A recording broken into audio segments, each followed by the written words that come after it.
Shalom et bonjour. Je vous arrive de Hawaï, donc le lait de orchidée.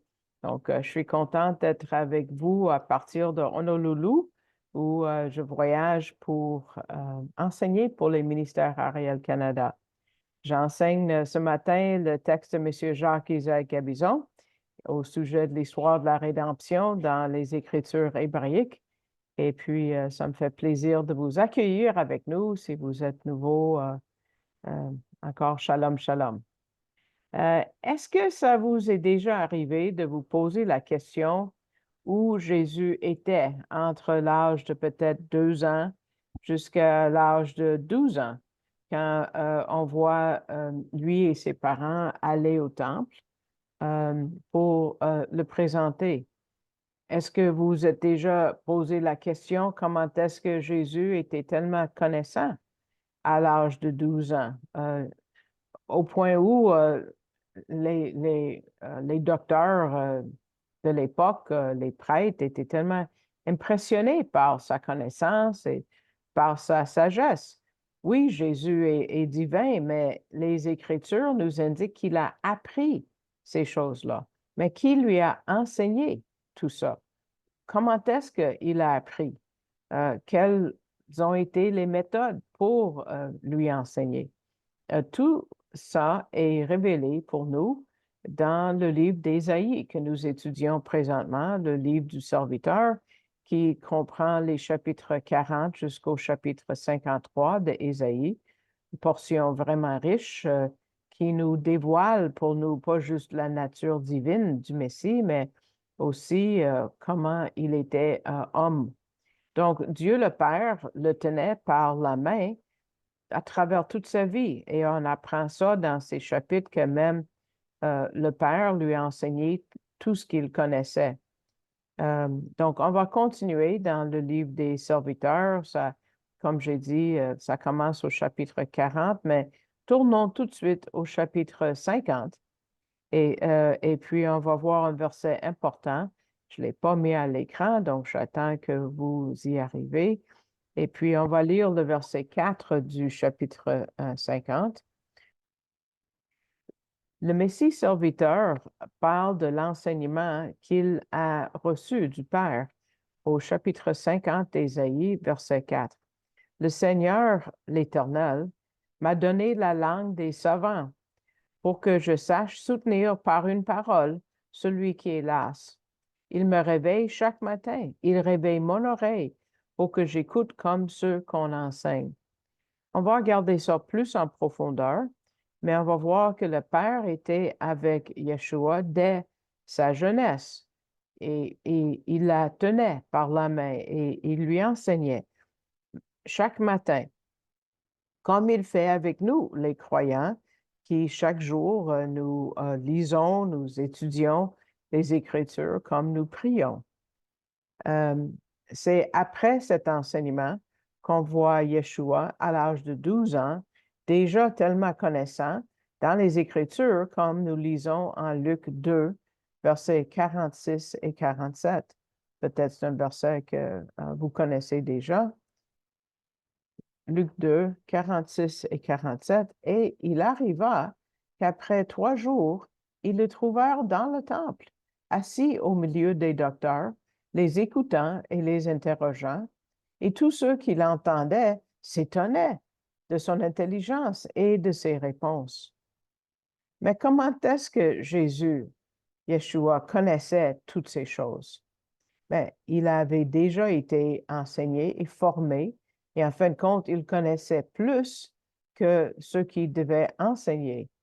À cette époque, les garçons de 12 ans, comme tout autre garçon de 12 ans, auraient pu apprendre le métier de leur papa. Ben, c'est ce que Jésus faisait. Il apprenait le métier spirituel de son père. Et quel était le métier spirituel?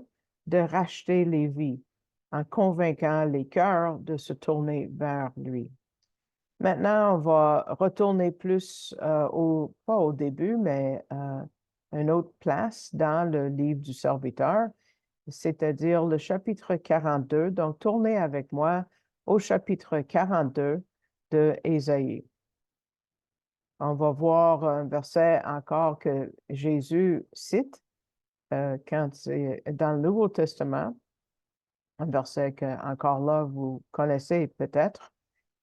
Chapitre 42, verset 7, ça dit, pour ouvrir les yeux aveugles, pour faire sortir de la prison le prisonnier et du cachot ceux qui sont assis dans les ténèbres. C'était et c'est encore le travail du Messie. Mais il y a quelque chose d'important qu'on ne doit pas oublier quand on voit on voit le sujet de la création au verset 5 maintenant du chapitre 42. C'est un passage qui nous parle du Messie, mais de la création. Donc, verset 5, ainsi dit Dieu, l'Éternel, qui a créé les cieux et les a déployés, qui a étendu la terre et ses produits, qui donne la respiration au peuple qui est sur elle et un esprit à ceux qui y marchent. Donc, il commence en mentionnant la création parce que Dieu dit qu'il est celui qui a créé les cieux et les a déployés. C'est celui qui a créé la terre et qui a donné le souffle à l'homme. Mais en commençant avec le chant du serviteur, ce passage, il y a beaucoup qu'on voit par rapport à la nature et l'identité de Dieu de la Bible. Et je sais que ça va étonner plusieurs et vous allez probablement vouloir réécouter cet enseignement. Donc, dites-vous que si vous attrapez pas tout de suite ce que je dis, vous pouvez, une fois que c'est édité et téléchargé, vous allez pouvoir réécouter parce que écoutez bien ce qui suit, ça va peut-être vous surprendre. Euh, en commençant avec le chapitre 40, on voit d'abord qu'il est le premier et le dernier. On a déjà vu ça, qu'il est le créateur, c'est celui qui soutient la planète et les cieux, c'est celui qui connaît le passé et jusqu'au futur. Et on voit Dieu comme étant autosuffisant, omniscient, et dans le contexte du serviteur souffrant, qui, selon Ésaïe, présente les deux comme un. Gardez votre doigt dans le chapitre 42 et retournez au chapitre 40 maintenant. Et on va voir l'exclusivité de Dieu au verset 25 et 26. À qui donc me comparerez-vous et serais-je égalé, dit le Saint. Levez vos yeux en haut et voyez. Qui a créé ces choses, faisant sortir par nombre leur armée? Il les appelle toutes par nom, par la grandeur de son pouvoir et de sa force puissante. Pas une ne manque. Donc, qui peut égaler Dieu? Mais évidemment, personne. Au verset 8 du chapitre 42, donc retournez au chapitre 42, verset 8, il déclare qu'il est complètement autosuffisant. Il dit, je suis l'Éternel, c'est là mon nom, et je ne donnerai pas ma gloire à un autre. Maintenant, tournez la page au chapitre 43, verset 13, où on va voir son omnipotence et sa souveraineté.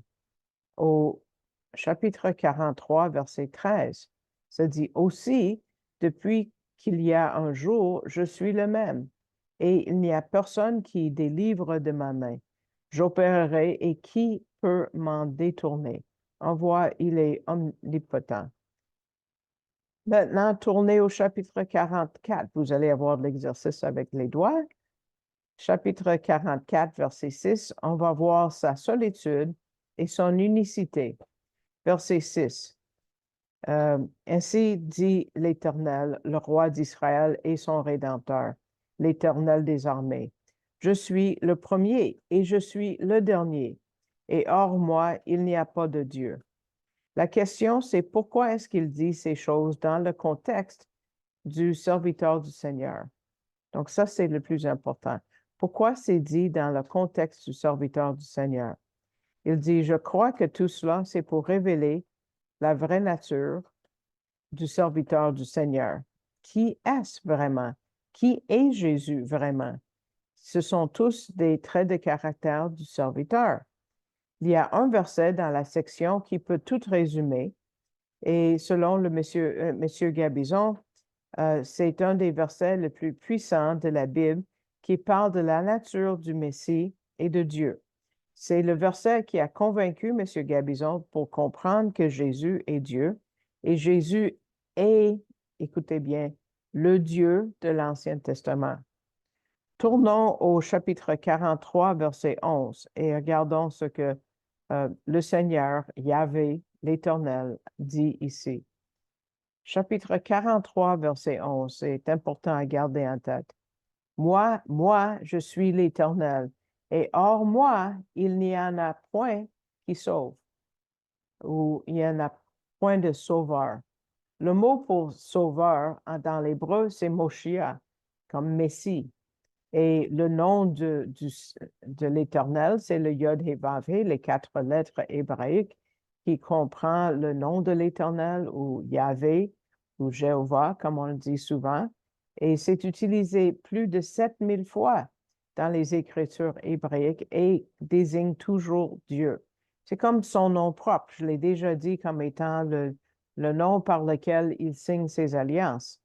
Ce que ce verset de Ésaïe 43, verset 11 nous dit, qu'il n'y a pas de sauveur, il n'y a pas de Messie à part l'Éternel. Donc, Jéhovah est le Messie. L'Éternel est le Messie. L'Éternel est Jésus. Donc, on va revenir là-dessus, mais restez avec moi. Dans d'autres mots, le serviteur du Seigneur est l'Éternel lui-même. Donc, c'est pour ça que ces deux vérités sont mises ensemble. Ésaïe 43, 11 ne nous donne pas d'espace pour d'autres interprétations. Si l'Éternel est le Messie, alors Jésus, qui est le Messie, est l'Éternel lui-même. Autrement, Jésus est rien et tout est faux et on s'en va tous aux enfers. Mais Ésaïe nous a déjà dit que lui et le Messie sont un. En Ésaïe 9,6 qu'on a déjà étudié, on voit que le Fils est le Père et l'enfant est le El Gibor, le Dieu puissant. L'extension de cet enseignement est trouvée à travers le livre du serviteur, chapitre 40 au 53. C'est comme une introduction à Ésaïe 9,6 à la nature de Jésus. Et ces mots soulignent la nature du Messie. On connaît beaucoup comment les Écritures le décrivent, mais il est beaucoup plus que ce que nous pensons.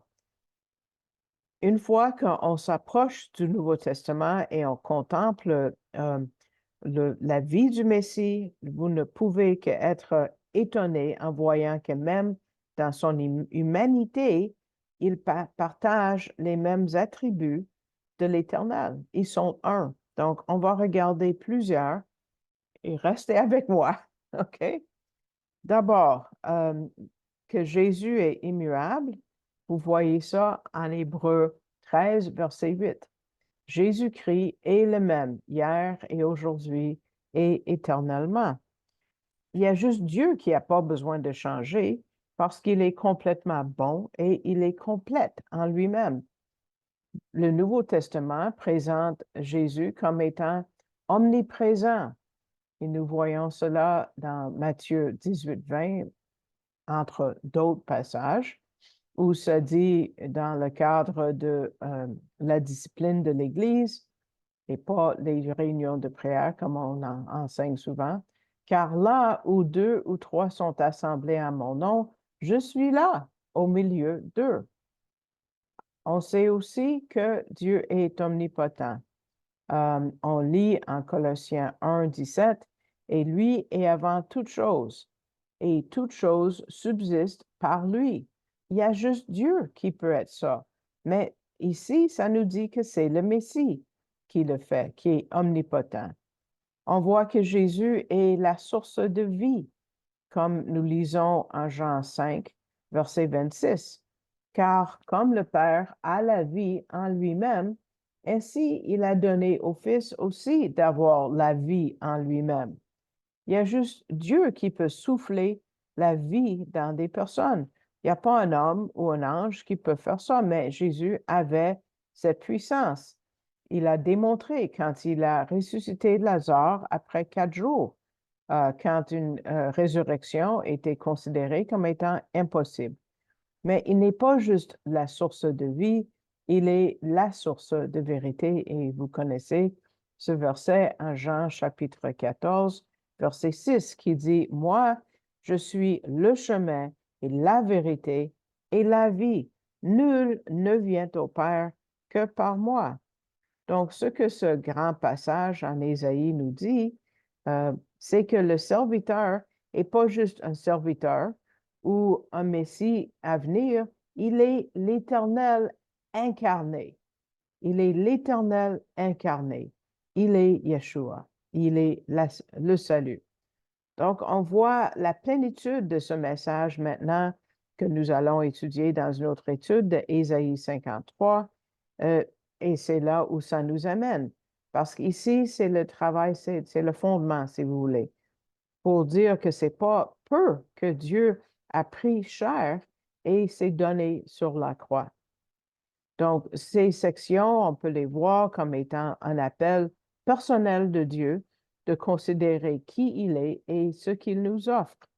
Et Dieu se révèle comme dans nulle part d'autre dans les Écritures, ici en Ésaïe, et il répète des vérités importantes par rapport à sa nature et son exclusivité. On va juste regarder quelques exemples ici, parce que juste dans le chapitre 45, et nous allons passer beaucoup de temps là-dessus, chapitre 45, 6 fois, il parle de comment il est unique. Regardons avec moi à l'écran et dans vos Bibles le chapitre 45. D'abord, au verset 5, il dit, Moi, je suis l'Éternel. Ça, c'est le Yod-Hé-Vav-Hé. Ça, c'est Yahvé. Je suis Yahvé. Il n'y en a point d'autre. Il n'y a point de Dieu si ce n'est moi. Le verset d'après, Moi, je suis l'Éternel, et il n'y en a pas d'autre.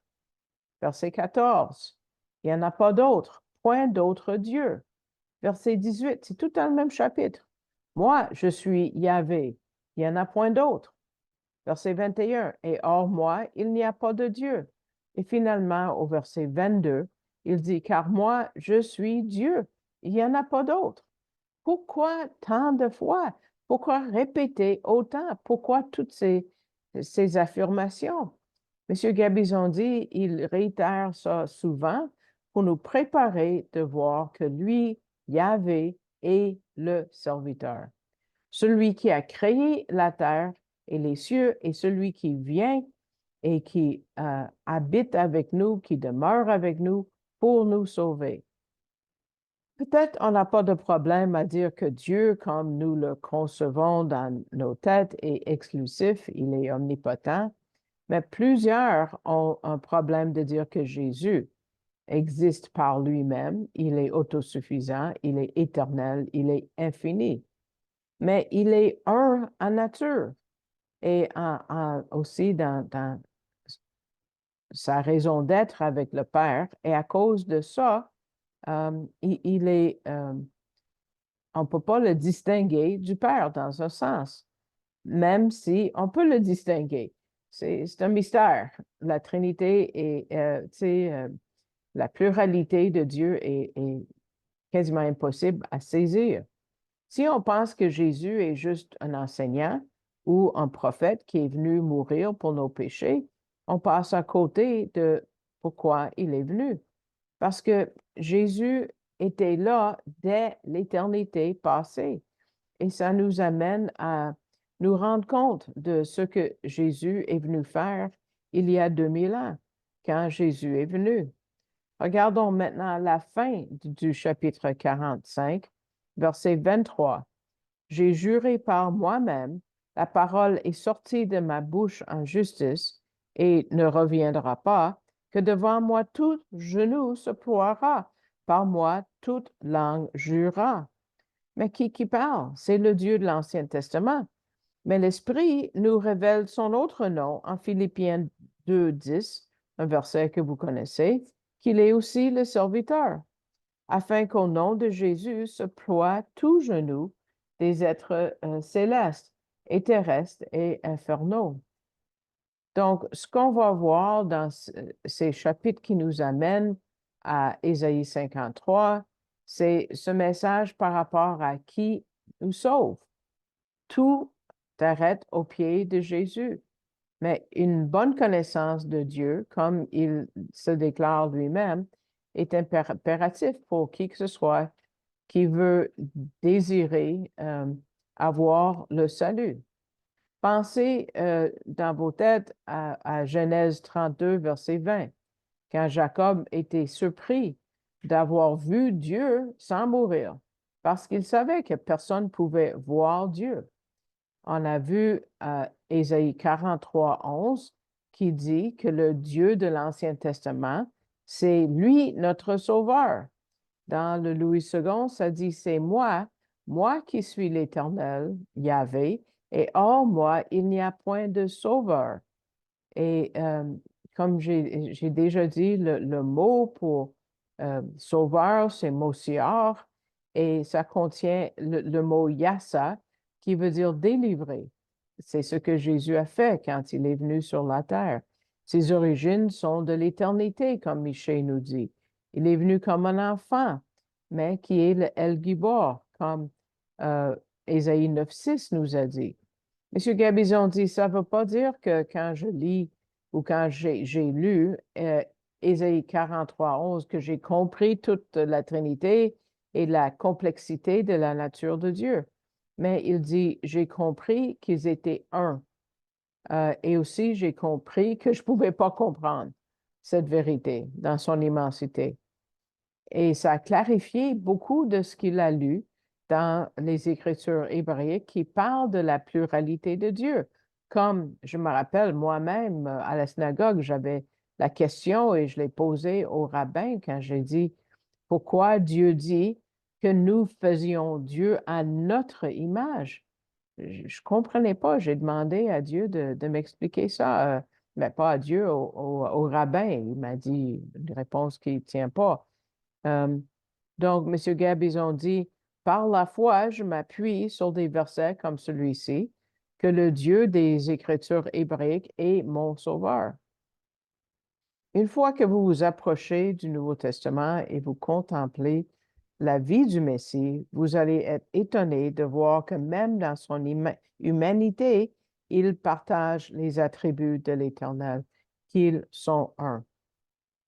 Donc, je vous laisse avec cela. Avec ça, on prend fin avec la première partie. Et puis, je sais que c'est un gros morceau que vous allez vouloir revoir. Je vous remercie de votre écoute et j'espère que ça vous a béni, ça va vous donner de quoi à mâcher. Si vous appréciez les enseignements, donnez un pouce vers le haut et priez. Et puis, je vous dis merci à tous ceux qui me soutiennent. Je l'apprécie.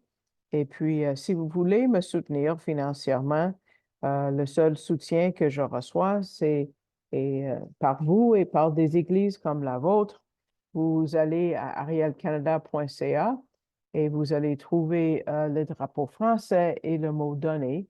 Et vous allez pouvoir, ça va vous amener à la page qui est dans le bas de la diapositive, powerpointcanadon.org. Et puis, ça dit faites un don à cet organisme et vous allez voir un menu que vous tirez vers le bas et je suis le 5e item dans le menu. Donc, vous allez pouvoir faire un don de cette façon-là et je l'apprécie grandement. Et je vous invite à revenir pour la deuxième partie. Shalom, shalom.